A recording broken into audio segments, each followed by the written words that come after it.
ამ ვიდეოში მინდა გესაუბროთ პრობლემების გამოუწევი მიზეზების აღმოჩენისა და მისი აღმოფხვრის ერთ-ერთ საკმაოდ მარტივ ინსტრუმენტთან დაკავშირებით. ეს არის 5 რატომ.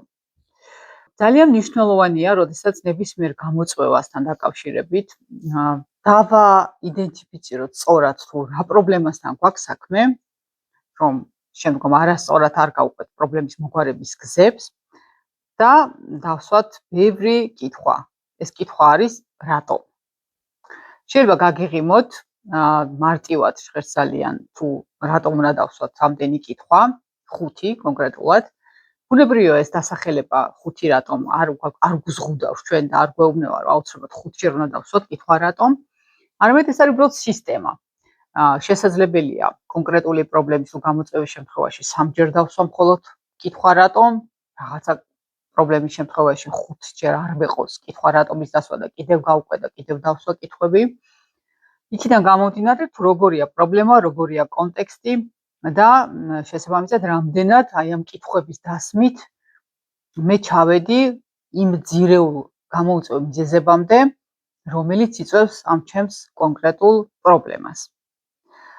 სხვა შემთხვევაში ჩვენ თუ ავიღებთ პრობლემას და როგორც ვხედავთ მას, დავიწყებთ უკვე პირდაპირ გადაჭრების, როგორ გადავჭრათ იმ გზების მოძიებას და მოფიქრებას, ხშირ შემთხვევაში ჩვენ შეცდომაში შევალთ, დავკარგავთ ჩვენს დროს და რესურსს, არასწორი გზით წავალთ და ეს ყველაფერი ბუნებრივია, ხალხში გადაყრილი დრო იქნება და ხარჯი იქნება.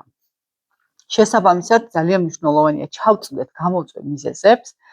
ეს გრძელვადიანად მოგვიგვარებს ჩვენ ამ პრობლემას და არ იქნება ის, რომ მხოლოდ სიმპტომი დავადგინეთ და ამ სიმპტომს ვმკურნალობთ.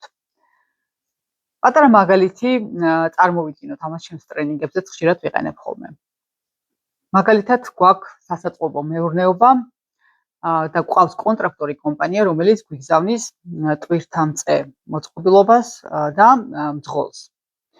და ერთ დღესაც მოვიდა მძღოლი, რომელსაც სამუშაო პროცესის მანძილზე არ ეკეთა ღვედი. არა და ეს ღვედი აუცილებელი მოთხოვნა იყო იმისთვის, რომ სამუშაო პროცესში ჩართულიყო. რა იქნებოდა თქვენი პირველი რეაქცია ასეთ დროს? ალბათ ის, რომ მიხვიდოდით და ეტყოდით, რომ იცი რა, ეს უნდა გაიკეთო. აი ესეთ შემთხვევა არის სწორედ ის, რომ დავინახეთ პრობლემა, ზედაპირულად ჩანს, რომ მას არ უკეთია ღვედი, მითითება მივეცით, მან შეიძლება ეს ღვედი გაიკეთა, თუმცა რამდენად გრძელვადიანად გამოსწორდა ჩვენთვის ეს პრობლემა. ვერ გამოსწორდება. რადგან ეს არის კონტრაქტორი კომპანია, ის ხშირად აგზავნის მძღოლებს და ყოველ ჯერზე ჩვენ თუ ყველა მძღოლს მივუთითეთ, რომ ღვედი უნდა ეკეთოს, ესე იგი არასწორად მოგვიგვარებია პრობლემა, ხო? მხოლოდ ცეცხლი ჩაგვიქრია იმ კონკრეტულ მომენტში. რომელიც ასევე შეიძლება ვალიდური იყოს, ხო? იმიტომ რომ იმ მომენტში მნიშვნელოვანია და ეს მითითება უნდა მივცეთ, მაგრამ ასევე ამ პრობლემას ჩვენ წამოვიღებდით და მაგალითად 5 რატომის პრინციპით ჩავშრედით, რომ გაგვერკვია რაშია საქმე, რატომ არ ეკეთა მას მძღოლს, ასე ვთქვათ, ქამარი.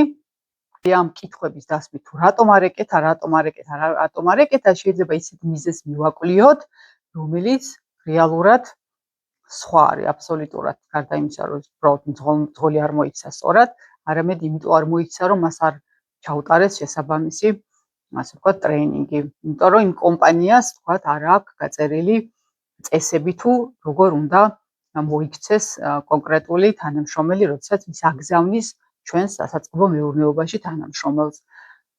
შესაბამისად, მისი გადაჭრის გზაც სხვანაირი იქნება, ხო? ჩვენ დაველაპარაკებოდით კონტრაქტორს, აი ამ 5 კითხვის დასმის შედეგად, დაველაპარაკებოდით მას, აუხსნიდით, რომ თუ საქმე არის იმაში, რომ ეს ტრეინინგებია შესაძლებელი, მნიშვნელოვანია, რომ ჩაუტარდეს მათ ყველა თანამშრომელს და შემდგომ ყოველი ახალი თანამშრომლის გამოგზავნის შედეგად ჩვენ უკვე უზრუნველყოფთ იმას, რომ მათ ეცოდინებათ, რომ ეს წესი უნდა დაიცვან, რადგან ჩვენ გარემოში ეს მეტად მნიშვნელოვანია. აი ეს არის ის პატარა მოდელი, რომელიც თქვენ ყოველდღიურად შეგიძლიათ გამოიყენოთ, შეიძლება ასე ვთქვათ, გაგიღიმოთ კიდეც, თუმცა დამერწმუნეთ, რომ მართლა სარგებლიანია ეს ინსტრუმენტი, მარტივია და მარტივ პრობლემებთან მიმართებაში საკმაოდ კარგად გამოიყენებთ. გმადლობთ, სხვა ვიდეოებში კიდევ სხვა ინსტრუმენტებზეც მოგიყვებით.